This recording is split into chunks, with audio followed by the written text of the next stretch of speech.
I'm Eric Loy, and welcome to Eric Loy Interviews. On this podcast, we talk with folks from the VTuber community on their channels, their talents, their stories, where they come from, and their plans for the future. We have a bit of joy here. Hi. Good evening. Hey, Eric, nice to meet you. Thanks for having me on the show. Oh, I appreciate you coming on. If you could introduce yourself real quick. Good evening, everybody. My name is A Bit of Joy, or Joy, just call me that. And I am a British variety VTuber that, funnily enough, I'm actually just starting out on Season 1. I'm themed generally around the idea of a cyberpunk set television program that airs a little bit after the watershed, so it's got some naughty words in it, so I hope we don't fucking mind. I haven't heard any naughty words yet. Oh, fantastic. There's no naughty words in here at all. I can't be speaking such darish language. I say, I was a golfer for a long time. You're not going to throw anything that I haven't said many times while helicoptering a golf club down the middle of the fairway. Oh my god, now I'm just imagining Tiger Woods standing out in the field. He's like super quiet, and he goes to the shot. He's miffed the shot there very quietly. Fuck! Tiger Woods has just bollocksed his shot. Now he's lost the league. And there goes the club. He's like, and there goes the club. And that is in fact the referee being smacked in the head. Yes, normally that's a 2-stroke penalty, but here that's allowed at Augusta. We'll allow it. He was a bit of a knob. He was a bit of a knob. Yeah, he was actually standing out of bounds when the club hit, so it doesn't count. Oh yeah. Yeah. Therefore, the ref just he's allowed to be accidentally clobbered with the local golf club. Whether or not it was a rental, I don't really care. Insurance will pay for it. Yeah, the last time I actually got out on a golf course was a long time ago before I was, replumbed a couple of times. And I'm playing the round of my life. I mean, I would have never gotten any better than that anyway. And I hit a shot, and I hear "fuck" from the back, from behind me, and I hear, and I know exactly what's happened. And here comes this club right past me down the fairway. Did you accidentally twat the person behind you with the golf club? Oh no! He didn't have to. He was having ground ball city. He was. Yeah. So he was. The club was going farther than the ball at that point. So he was. Oh God. Yeah, it was pretty hilarious. Yeah, it's opposite day. We'll just start chucking the clubs. Oh yeah. Dear, I ain't played golf in years. I actually used to back when I was in school. Mm-hmm. Yeah. Did you get free golf, or did you have to pay for it in school? I don't remember, to be honest. I was much younger. Like back when I was in God, I must have been 8.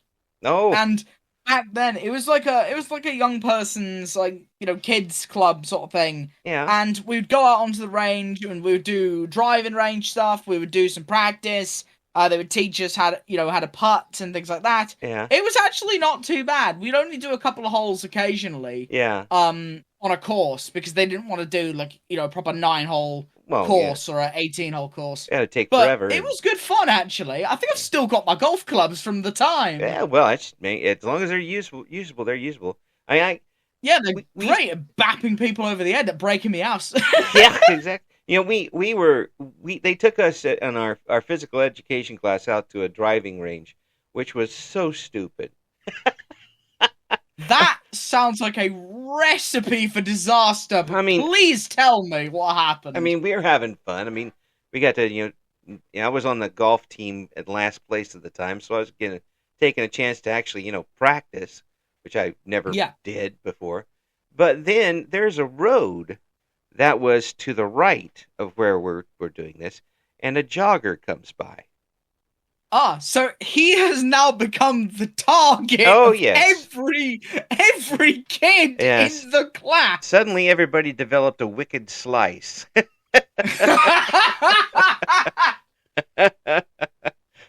I can just imagine this one jogger looking across the street, and he's like, "Oh, hi everyone! Why are you all pointing at me? Oh shit!" Did you ever watch the film The 300 where the arrows are. I've heard of it. Yeah, Yes. the arrows, thousands of arrows are flying down from the Oh my sky. god! Yep, I know what you're on about.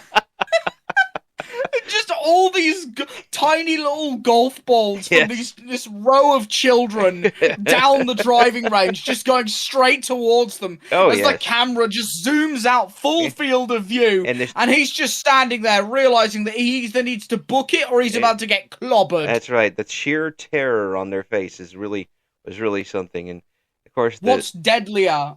Yeah. What's deadlier, a minigun or a bunch of children with golf clubs? Oh, golf clubs. Both. Yeah. Well, usually in my town, it's the children have the minigun. So there you go. What? Yeah, it's we have mini gangs here of preteen and teenagers. Oh my god! In this town. No, I'm just. Yeah. Welcome to America. I'm just imagining a bunch of like small kids walking up to you and be like, "What, G? You're gonna be telling me how you're gonna put Buster Cap in your ass? I'm gonna shoot you. I gotta deal with my ops." It's like, excuse me, mate. You ain't shooting anyone. The only thing you're shooting is the local amounts of like one of those like, oh, what are they bloody called? Like the dib dabs. What? No, pop rocks. The sour rocks. They're like sniffing those through a straw. Oh man! And he's just walking around with a Nerf gun, thinking he's the toughest kid out there. Please don't give them any more ideas. Next thing they know, they'll be walking around with Nerf guns with the darts that have thumbtacks stuck to them. Well, some of them walk around with here. They allow them to have things like air rifles and fake-looking guns, but like airsoft weapons. Yeah, but they're supposed to have a tip on the end, so they take that tip off. Mm-hmm. So from a distance it looks like a gun, which is so stupid. I mean, if you pull that out and someone else who has a real one is going to be, responding to you, which happens occasionally, and you still get arrested for having it, whether it's real or not. There's a really funny story that I had when I was on set once with that sort of thing. Where when I was in university, we were shooting a film. It was a comedy film about a hitman who was terrible at his job. Very sort of classic first year uni comedy film. Yeah. And we had a professional actor playing the hitman, and they had my mates had me as the victim who was going to get shot. Now the final scene comes round, and the idea is the hitman's talking to the camera crews. They're doing a documentary on his job, and I'm meant to walk by. He's meant to see me, and he's meant to go, "Oh shit, that's my guy." I walk around the corner and just execute me. Yeah.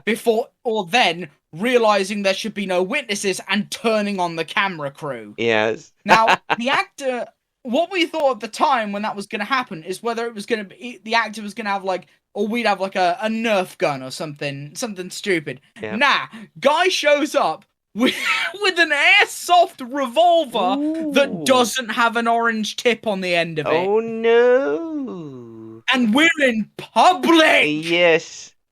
Now the thing is, for context, my uni now has the opportunity to do to basically rent out replica guns to students. Yes, that's a real thing. But you can use those for film purposes. They've got a license. Yeah. And the actor was licensed. Okay. So everything was completely okay, but we were all just stunned out of our mind, like, what the is going on? Wait a minute. It was alright, and the actor went on to play in some fairly major roles. Which was quite fun. And became president of the United States. I imagine that really threw you for a loop over there. First of all, this is a gun. This country isn't supposed to have any of these. Try having it pointed at you. It's like, even though I know, as someone who does TV and film, I know it's fake. Yeah. There's still something awkward about, even in a fake situation, having something that realistic pointed at you and pointed at your head. Oh yeah, by a guy who knows how to act and is putting it. He was good, but him standing there pointing that thing at me, I was like, holy shit, please don't kill me. I am but a mere mortal. Over here, that would be the guy who's bagging out your groceries if you didn't leave a tip. He's just like, oh, okay, so we're gonna be giving you a five. Your total's gonna be $5.62. Yeah. Will you be tipping? As he reaches over to his waistband. Will you be tipping? Yes, absolutely, we'll be tipping. Do you accept this stolen credit card? Yes, we do. Yes, we also take Western Union wiring. Yes, through a Nigerian prince. Please call the super official number. Yes. he just reads out his mobile phone number. then gives you a survey. How was the quality of our service today? it's just a Google Forms link that's been run through Bitly to try and disguise it. Shows up, it's all in Comic Sans. Yes. Oh God. It's just full of malware. Yes. Absolutely. And you find yourself signed up for America Online after all that stuff. I didn't join AOL. Who is ex-lover girl X on MSN Messenger? Oh, I tell you, I'm very old. I mean, my first job was during the second Reagan administration. That tells you how old I am. And blimey! So, but I did radio for like 35 years.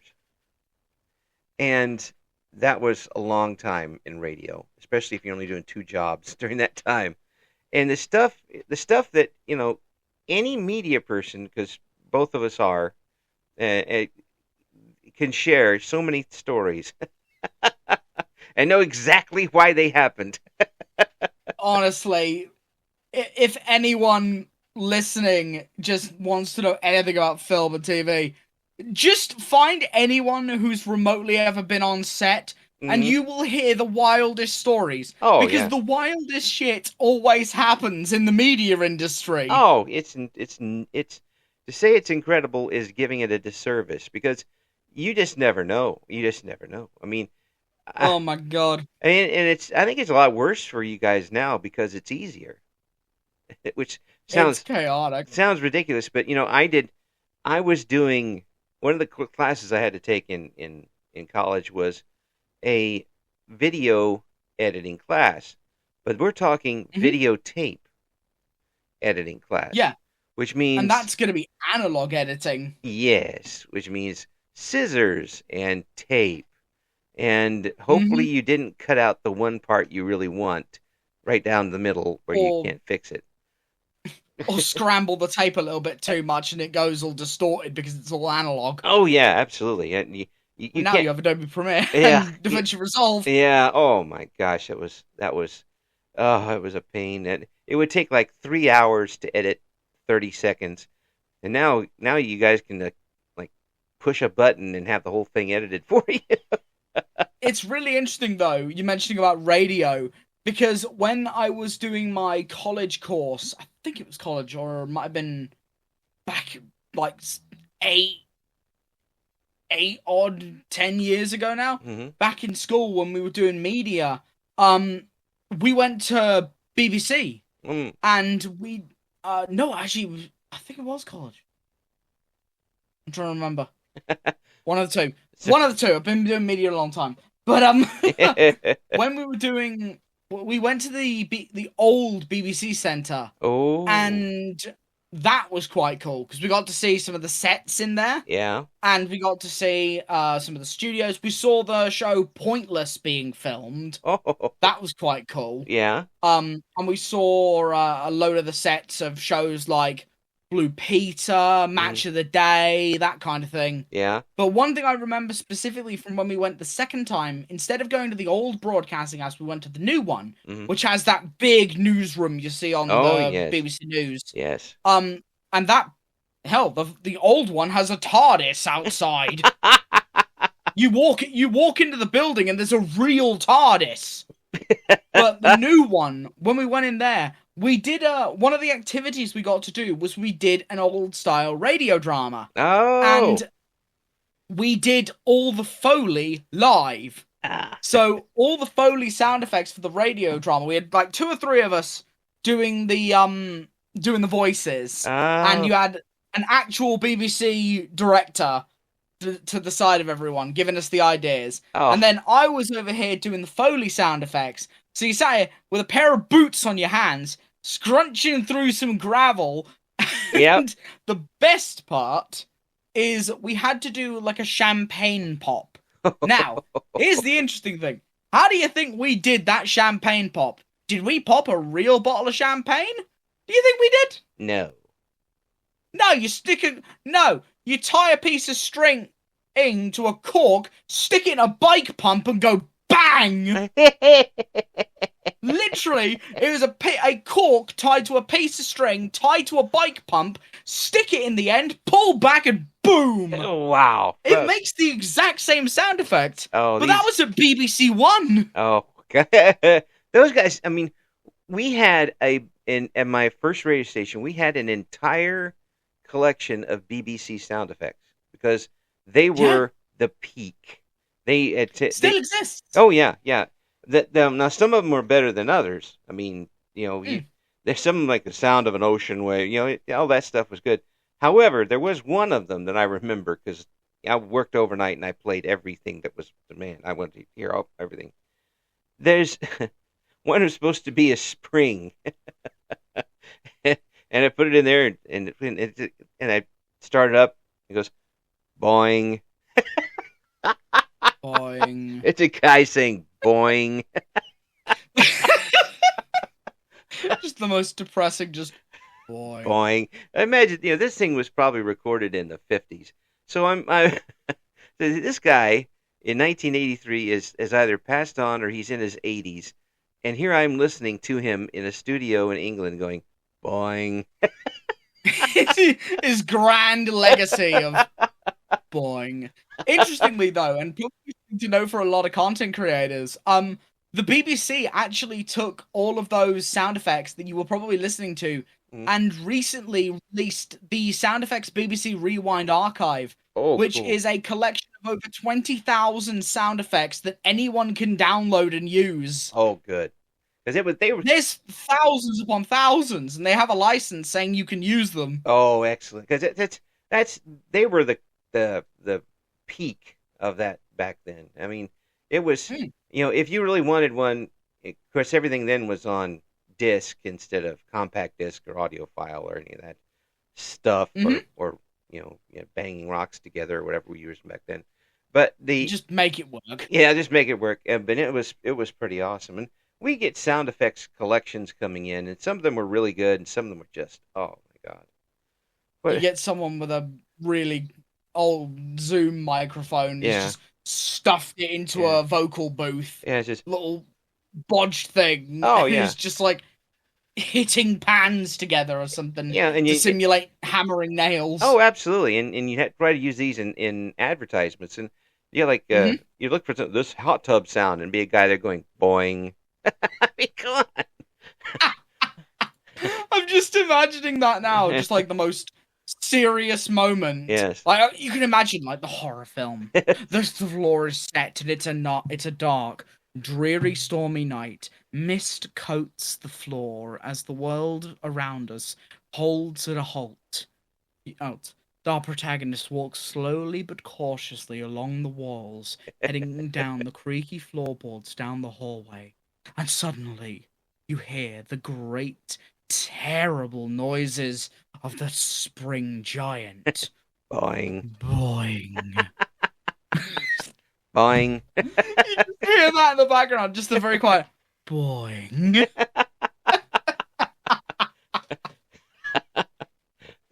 It instills fear into everyone, man and woman and child alike, and some cats. And some cat we saw. Yeah. He's just part of the film now. Yeah, he is. Why? Because we said so. Well, I mean, he wasn't going to go away, so we might as well keep him in there. Yeah. He's cheap. It's like, comic relief. Yes. He works for hot dogs. It's pretty fun. Which is probably. Yeah, and here, hopefully you'll agree with me on this. Do you see these advertisements on YouTube with AI announcers? Just They're so bad. they're terrible. And let's face it, I mean, us guys who did these commercials before will work for a warm cheese sandwich. I mean, we're not tough to find, and we're very cheap. If you can't Advertising agencies want big bucks. Yeah. And the problem is, with the dawn, and it's interesting, the shift in advertisement, depending on whether you're marketing for social media or you're marketing for television. On television, greater focus is put into more elaborate advertisements, while online, it's how many ads and how quickly you can grab the viewer's attention before they swipe away. Right. Because you think in the UK, for example, we used to have one of the most well-known advertisement campaigns that we heard of recent was the John Lewis Christmas adverts. Every single year, everyone wants to know what the new advert is. Yeah. And it became sort of part of culture. Yeah. But you think about that on YouTube, never happens. Yeah. No, but you do get to hear about this discovery, how to cure your bursitis. The doctors won't tell you. That's read by the same AI who does all of the commercials.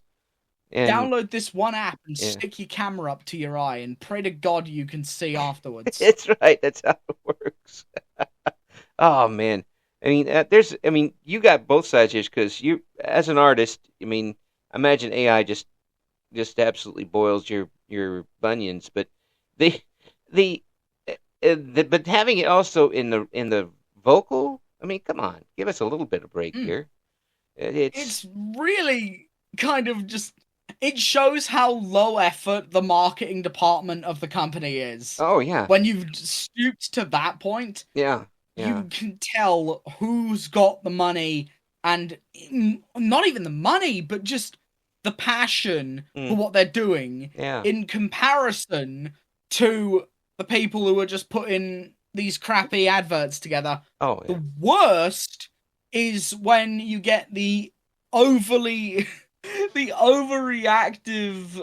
adverts where it's like, oh my God, this new thing is here, and it's complete bullshit. It's absolute bullshit.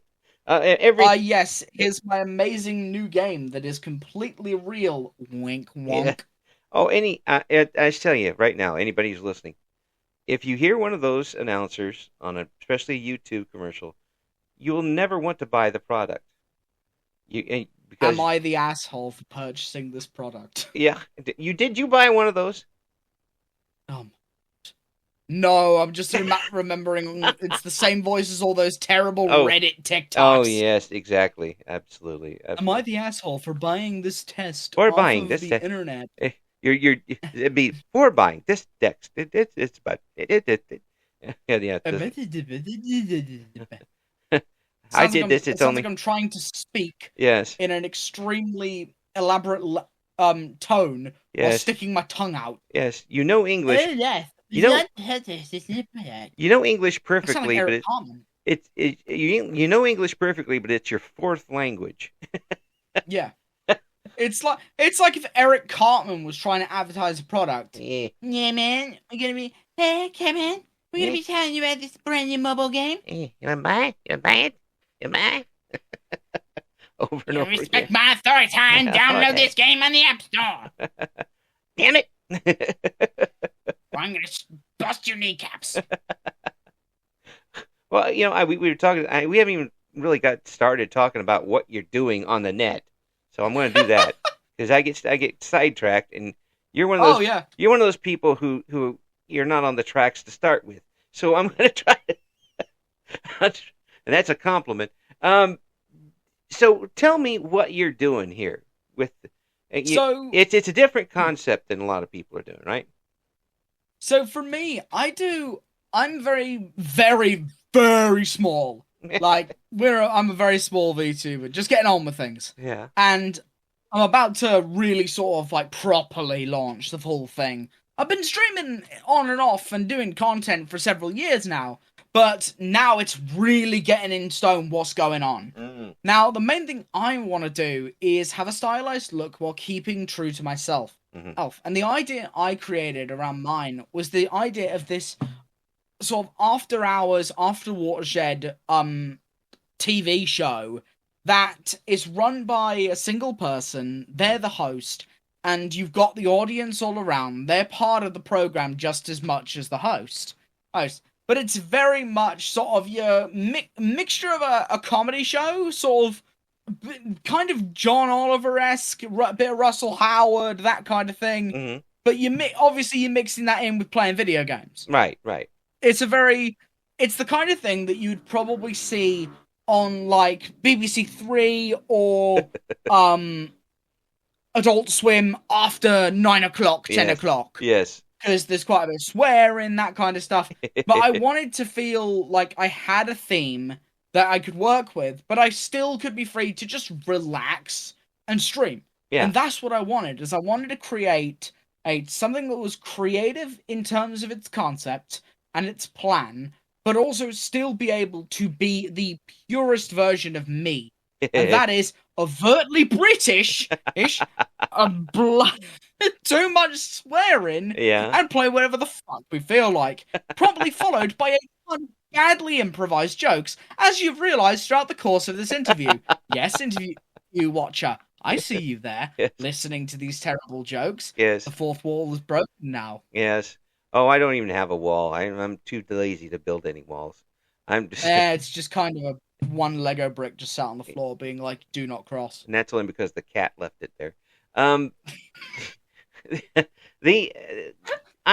course, I grew up in the 80s British new invasion of comics at the time. The Nigel Planer, the Rick Mayall, Adrian Edmondson, French and Saunders, that bunch.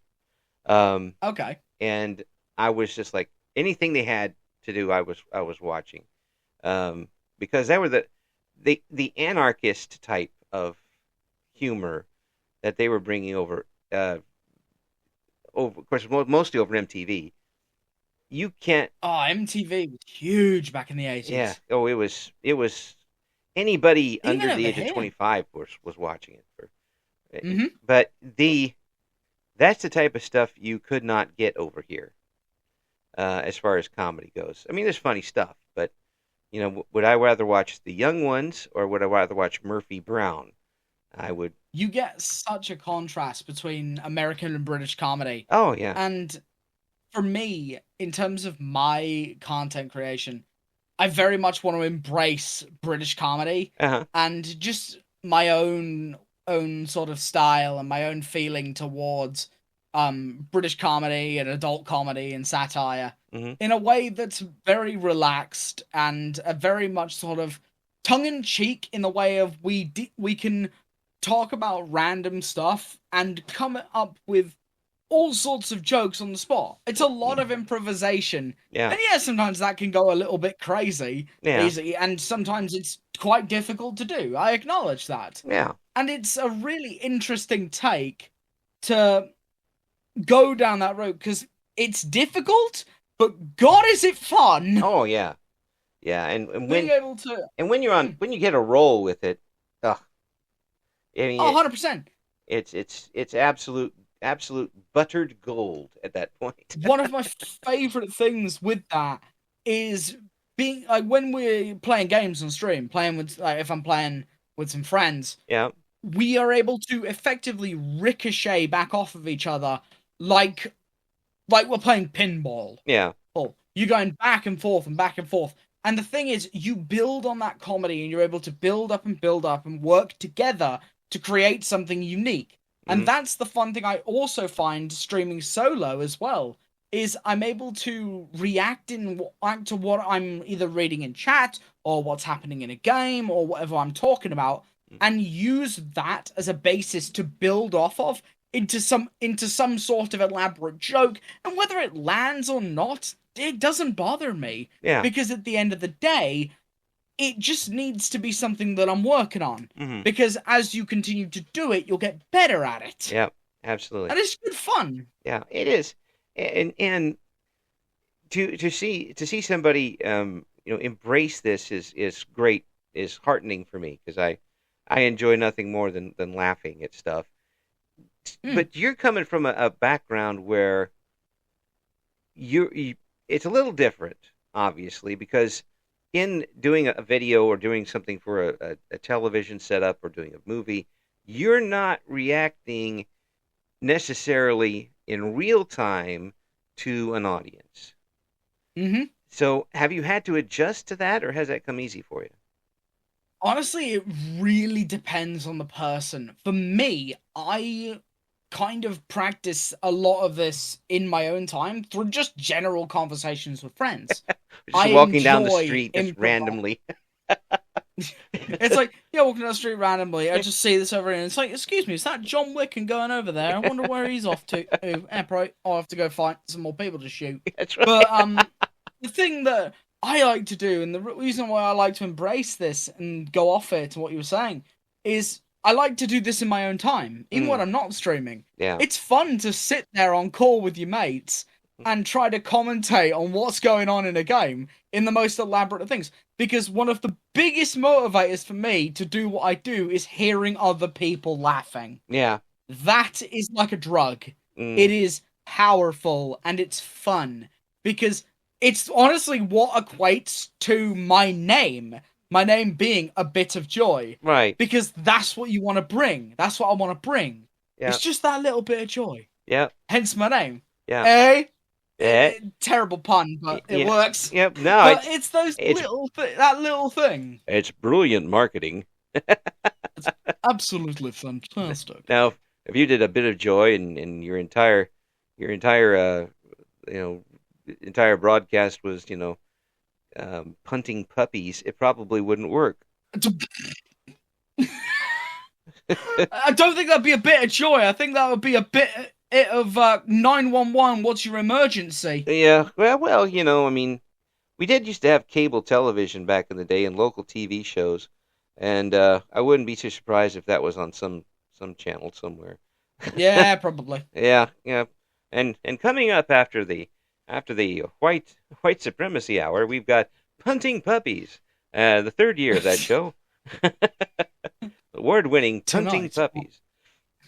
Tonight on Cox News. Oh my Jesus Christ! Start off Punting Puppies by just like reading dedications. Just sat there like one of the most dark things, probably followed by that one public service announcement with Pee Wee Herman in it, where it's super dramatic. He sat there in his bow tie, super dramatic. It's all Dave. This must be serious. This is crack. Yeah. If anyone's never seen that, look it up. Yes. It's funny. Yes. It is the guy who did Pee-wee's Playhouse, sat in a very dark TV studio talking about why you shouldn't do cocaine. Yes. And it's just this crack. It's raw cocaine. Yes, it's funny.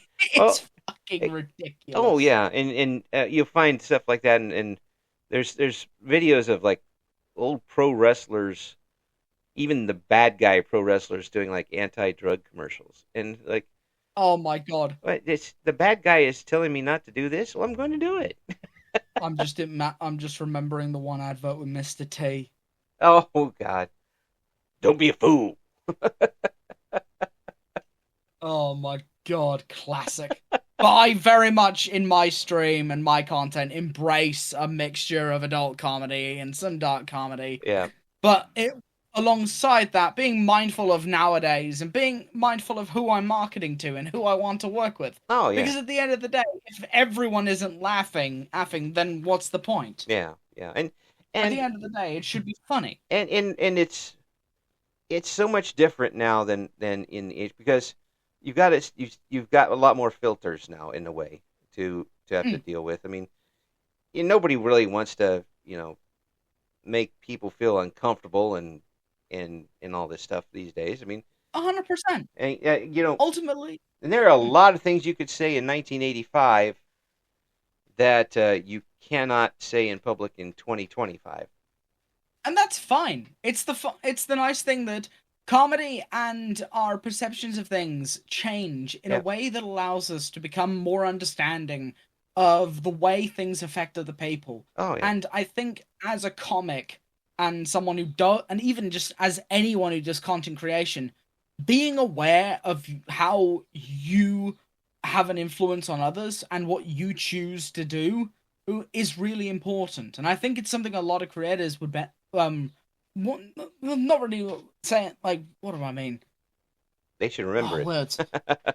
It's not remember it, but it's a point to go with where look at your target audience, like look at who you're talking to, right, and think, if you were them, would you be okay hearing that? Oh, yeah. If you don't, then don't say it. Right. If you don't have anything nice to say, don't say it. Yeah, yeah. Or at least be so ridiculously funny that they don't realize what you said. It's very tough to do. We had a television show in the 70s called All in the Family. And, I know that program. Yeah, and it was such a huge, massive, massive hit. It was very political, very social, but it was funny. I mean, not necessarily for an 8-year-old like me at the time, but it was, But here's the problem. It featured one character named Archie Bunker. And he was a racist, bigot, all this stuff. He got a lot of the funny lines because people were like, ha ha, he's an idiot.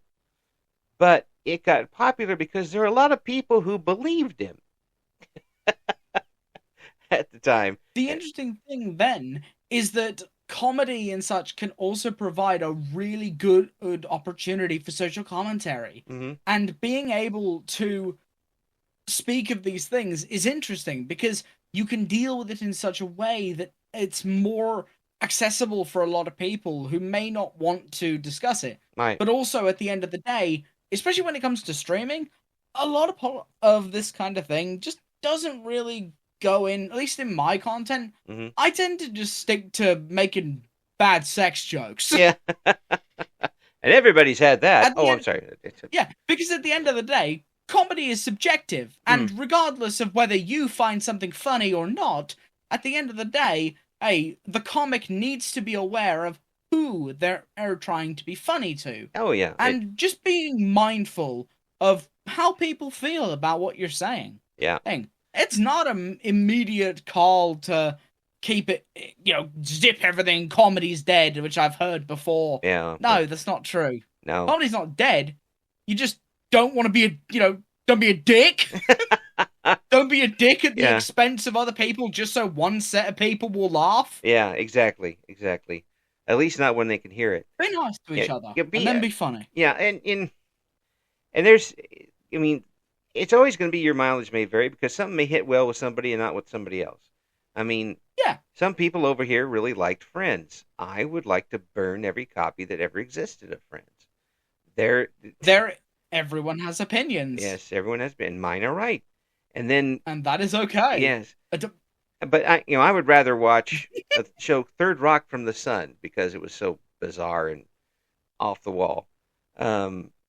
And it wasn't populated with characters that I hated from the beginning. But some people really like that stuff. So, live and let live, I suppose. It's a simple thing. Like, some people may not like my content because I'm very adult and make a lot of inappropriate jokes. Right. Folks. And that's fine. People are allowed to like and dislike whatever they like. Mm-hmm. And at the end of the day, no harm done. Yeah. Yeah. You're allowed out your opinion, and that's perfectly okay. Yeah. And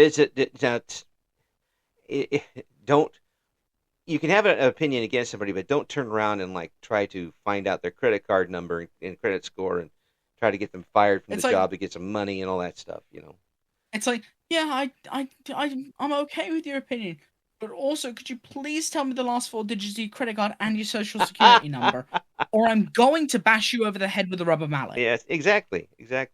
It's basically off it. Yeah. But again, if you're tuning into the internet at all, especially Twitch, or YouTube, and you don't find something that you like to watch, you're not looking. There's so many people doing so many things. I mean, we haven't really got started about your artistry and stuff and things that you're doing. But if you want to see somebody who's a great artist, now we have access to a lot of great artists that we've never had access to before. If you want to find what you want, we've got some tremendous singers out there who just incredible old singers in the VTubing community. I'm just floored by some of this stuff, and artists and people who are having their own cooking shows, and in your project here, which is very unique. I it's a future that a lot of people are going to have to pay attention to, and should pay attention to, because people will find content that they like, and ultimately search out and find the stuff that interests you the most. Yeah. If that's X person or Y person. Yeah. Find what you like and consume it, because at the end of the day, it's available to you, and enjoy it. Yeah. Because us as creators, we fucking love making it. Oh, yeah. It's fun. Yeah, we're not doing it. We're not putting stuff on there because, we have to, for the most part. And when we become, we're doing it for fun. When it becomes a job, and who wants one of those? Oh, God. You want your job to be fun, but you don't want the fun to become your job. Exactly. Joy, there is just no doubting we have to get you back on and do more. It's just there's no way to contain you within a short time period. Anytime, I'd be more than welcome. More than welcome.